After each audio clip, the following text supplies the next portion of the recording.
এসেছেন।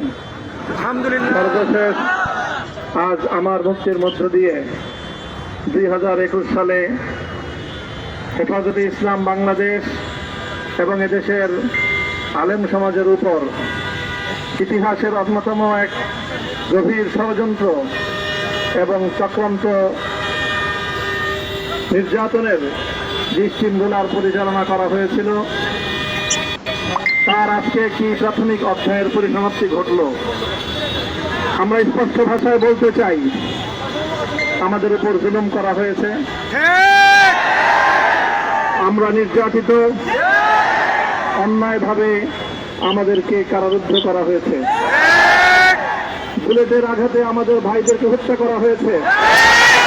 আমরা যখন আমাদের সন্তানদের লাশ এবং তাদের রক্তমাখা বুলেট বিদ্ধ সেই মরদেহকে সামনে রেখে আমরা যখন আমাদের ন্যূনতম প্রতিবাদটুকু উচ্চারণ করতে গিয়েছি, তখন আমাদেরকে কারারুদ্ধ করা হয়েছে,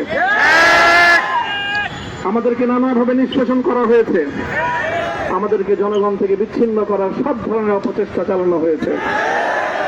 আমি আজ এই মুহূর্তে আমার এই মুক্তি উপলক্ষে আমি বলতে চাই, আমাদের উপর জুলুম করা হয়েছে, এটাকে আমরা সহ্য করে নিলাম। আমাদের ভাইদেরকে হত্যা করা হয়েছে, সেটাও সহ্য করে নিলাম। আমরা আমার সন্তানের লাশ কাঁধে তুলে নিয়েছি, সেটাকেও আমি হাসি মুখে বরণ করে নিলাম।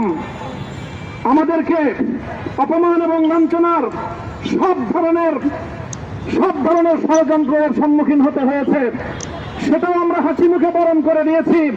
কিন্তু আল্লাহর জমিনে আল্লাহ এবং তার রাসূলের কোন সম্মান এক মুহূর্তের জন্য আমরা বরদাস্ত করে নেব না।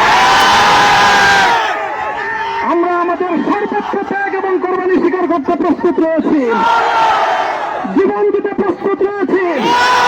আল্লাহর জমিনে আল্লাহর দ্বীনের ঝান্ডা সমুন্নত করেই আমাদের যাত্রা থামবে ইনশাআল্লাহ। হয়তো শাহাদাত, নয়তো খেলাফত ইনশাআল্লাহ। আল্লাহর জমিনে খেলাফত প্রতিষ্ঠার যে আওয়াজ আজ পৃথিবীর দিকে থেকে উচ্চারিত হচ্ছে, সে আওয়াজ বাংলার জমিনে খেলাফতের এই আন্দোলনকে চূড়ান্ত গন্তব্যে পৌঁছাবে ইনশাআল্লাহ। আমি বাংলাদেশের আলেম সমাজ, হেফাজতে ইসলাম বাংলাদেশ সহ বাংলাদেশ খেলাফত মজলিস সহ সকল ভ্রাতৃপ্রতিম সংগঠন, সকল ধর্মপ্রাণ, ইসলামপন্থী বিভিন্ন ছোটখাটো মতবিরোধ, মত পার্থক্যের ঊর্ধ্বে উঠে যারা ইলাহি কালিমাতুল্লাহর এই এক বাণীতে বিশ্বাসী, আল্লাহর জমিনে আল্লাহর দ্বীন কায়েম করতে চাই, আমাদের তাআলাউ ইলা কালিমাতিন সাওয়াইন বাইনানা ওয়া বাইনাকুম এই এক মন্ত্রে উজ্জীবিত হয়ে আল্লাহর দ্বীনের ঝান্ডা সমুন্নত করবার এই আন্দোলন এবং সংগ্রামে আমি নিজেকে উৎসর্গ করার ঘোষণা করছি। এবং আমার সকল ভাইদেরকে, আমি সকল উলামায়ে কেরামকে এবং ধর্মপ্রাণ মুসলমানদেরকে, ইসলামী নেতৃত্বকে ঐক্যবদ্ধভাবে এই সংগ্রামের ঝান্ডা সমুন্নত করবার, ধারণ করবার আহ্বান জানাচ্ছি। এবং আপনাদের সকলকে আবার শুকরিয়া জ্ঞাপন করছি যে আজকে আপনারা এভাবে আমাকে উৎসাহিত করে